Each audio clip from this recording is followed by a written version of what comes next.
लखनऊ में कसमंडी किले पर बढ़ा विवाद। हनुमान चालीसा के पाठ की मांग पर अड़े हिंदूवादी संगठन।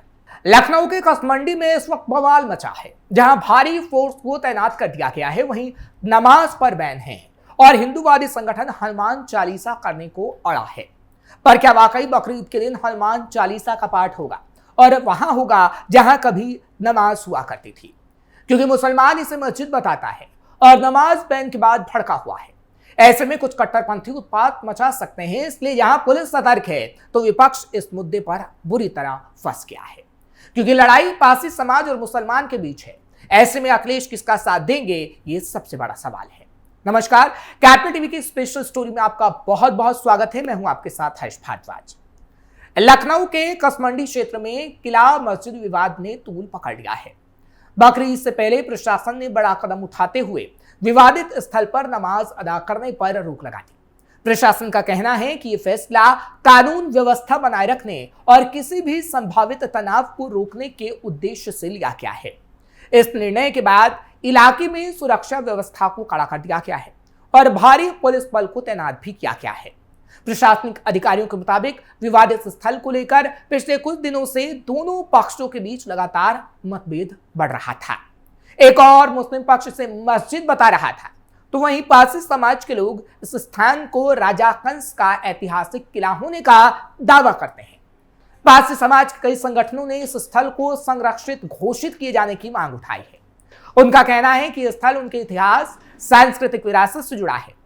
विवाद की संवेदनशीलता को देखते हुए जिला प्रशासन लगातार दोनों पक्षों के प्रतिनिधियों से संवाद कर रहा है, ताकि कोई ऐसी घटना ना हो जिसको लेकर सवाल उठे। अधिकारियों ने साफ किया है कि किसी भी पक्ष को कानून हाथ में लेने की अनुमति नहीं दी जाएगी। प्रशासन ने लोगों से शांति बनाए रखने और अफवाहों पर ध्यान न देने की अपील की है। बड़ी संख्या में पुलिस बलों की हुई तैनाती। बकरीद के मद्देनजर इलाके में विशेष सतर्कता बरती जा रही है। विवादित स्थल के आसपास पुलिस और पीएसी के जवानों की तैनाती की गई। ड्रोन और सीसीटीवी कैमरे के जरिए निगरानी बढ़ा दी गई है। सोशल मीडिया पर नजर रखने के लिए साइबर टीम को भी सक्रिय कर दिया गया है, ताकि किसी प्रकार की भड़काऊ पोस्ट या अफवाह को तुरंत रोका जा सके। स्थानीय प्रशासन का कहना है कि स्थिति पूरी तरीके से नियंत्रण में है और शांति व्यवस्था बनाए रखने के लिए सभी बड़े कदमों को उठाया जा रहा है। अधिकारियों ने यह संकेत दिया है कि विवाद से जुड़े ऐतिहासिक और कानूनी पहलुओं की जांच के बाद आगे की कार्रवाई को तय किया जाएगा। फिलहाल प्रशासन का पूरा फोकस बकरीद के दौरान शांति और सौहार्द बनाए रखने पर है, क्योंकि बकरीद के मौके पर ही हिंदू संगठन ये बात कह रहा है कि वो हनुमान चालीसा वहां पर पढ़ेगा। अप्रिय घटना ना हो, पुलिस सतर्कता बरत रही है।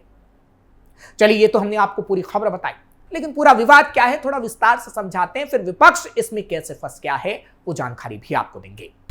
क्या है पूरा विवाद? कसमंडी कला का इलाका ऐतिहासिक दृष्टिकोण से बेहद महत्वपूर्ण माना जाता है। पारसी समाज के विभिन्न संगठनों और स्थानीय नेताओं का दावा है कि विवादित टीला और स्थल दरअसल महाराजा सुहेलदेव पारसी के दौर के प्रतापी राजा कंसा का ऐतिहासिक किला है।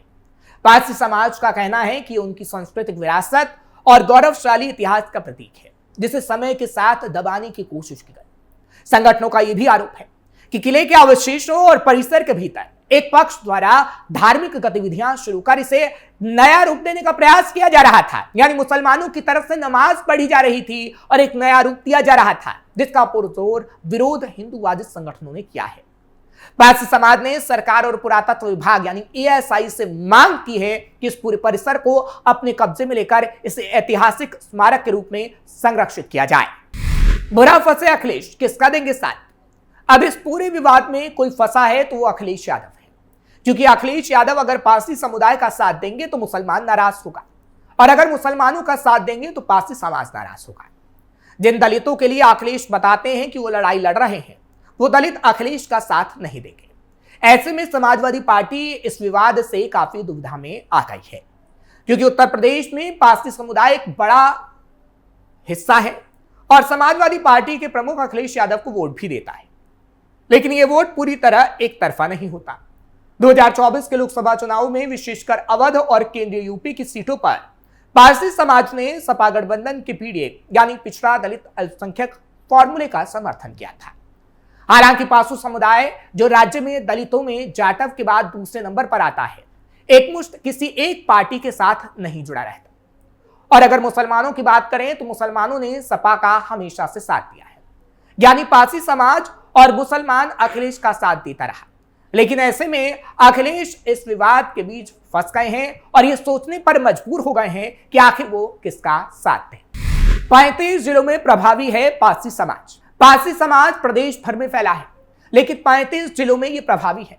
2014 के लोकसभा चुनाव में उत्तर प्रदेश की 17 आरक्षित सीटों में पारसी समाज से 6 सांसद बने, जबकि 2017 की विधानसभा में भी पारसी जाति के 23 विधायक चुनाव जीते और 2022 में भी इनकी ताकत देखने को मिली। पारसियों को मार्शल कौम भी कहा जाता है। अंग्रेजों ने इन्हें लुटेरा और चोर बताकर इन पर नियंत्रण के लिए एक एक्ट भी लागू किया, जिसे 1952 में मसूरियादीन पारसी के प्रयासों से समाप्त किया गया। पारसी समाज का सिर्फ अनुसूचित जाति के लिए आरक्षित सीटों पर ही नहीं, बल्कि सामान्य सीट पर भी नेतृत्व का इतिहास रहा है। गोरखपुर की मानीराम विधानसभा सीट पर 1989, 1991 और 1993 में ओम प्रकाश पासवान चुने गए और हर बार उनकी जीत का अंतर बढ़ता रहा। 25 मार्च 1996 को पासवान की एक जनसभा में हत्या कर दी गई। उसके बाद उपचुनाव में उनके छोटे भाई चंद्रेश पासवान, 1996 के आम चुनाव में उनकी पत्नी सुभावती पासवान और 2002 में उनके पुत्र कमलेश पासवान इस सीट से चुने गए और तब से लेकर आज तक उनका वर्चस्व कम नहीं हुआ है। जितना पहले था उतना आज भी देखने को मिलता है, यानी पारसी समाज निर्णायक भूमिका में हमेशा से उत्तर प्रदेश में रहा है। बीजेपी भी पारसी समाज को लुभाने में जुटी।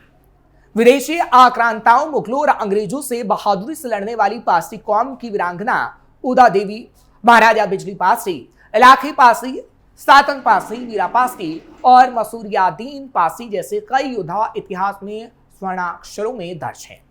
पारसी समाज को अपने इन पूर्वजों पर गर्व है। बीजेपी इस गर्व की अनुभूति के साथ पारसी समाज का मान बढ़ाने में लगातार जुटी रहती है और कसमंडी विवाद पर भी बीजेपी साथ दे रही है। वहीं पारसी समाज ने भी बीजेपी के दलित एजेंडे को विस्तार देने का संकल्प इस वक्त लिया हुआ है। ऐसे में अखिलेश और फंस गए हैं।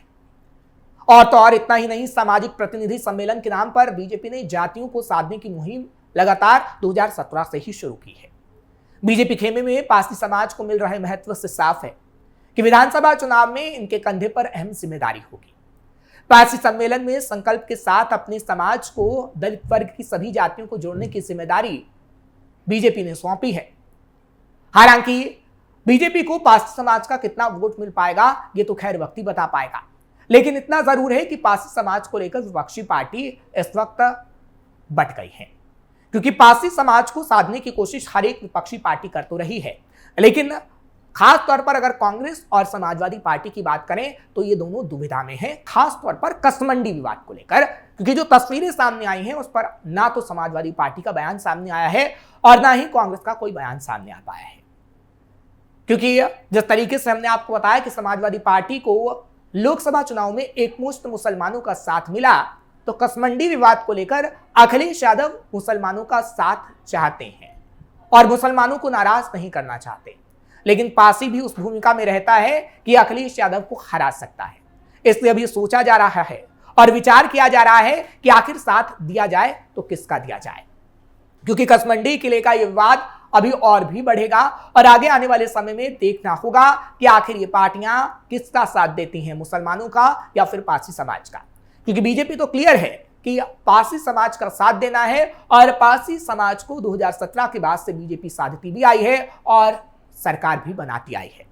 ऐसे में अखिलेश के लिए बड़ी मुश्किल है और ये अखिलेश के लिए मुश्किलों का दौर कब खत्म होगा ये तो देखने वाली बात होगी, लेकिन जैसे जैसे कसमंडी इलाके की तस्वीरें आएंगी हम आपको दिखाएंगे और इसका पूरा अपडेट आपको देंगे, क्योंकि बकरीद पर बवाल बढ़ने की उम्मीद जताई जा रही है। जब वहां पर हनुमान चालीसा होगा या नहीं ये देखने वाली बात होगी। आपको ये खबर कैसे लगी कमेंट सेक्शन में जरूर बताएं। खबर को लाइक शेयर करें, कैपिटल टीवी को सब्सक्राइब करना मत भूलिएगा।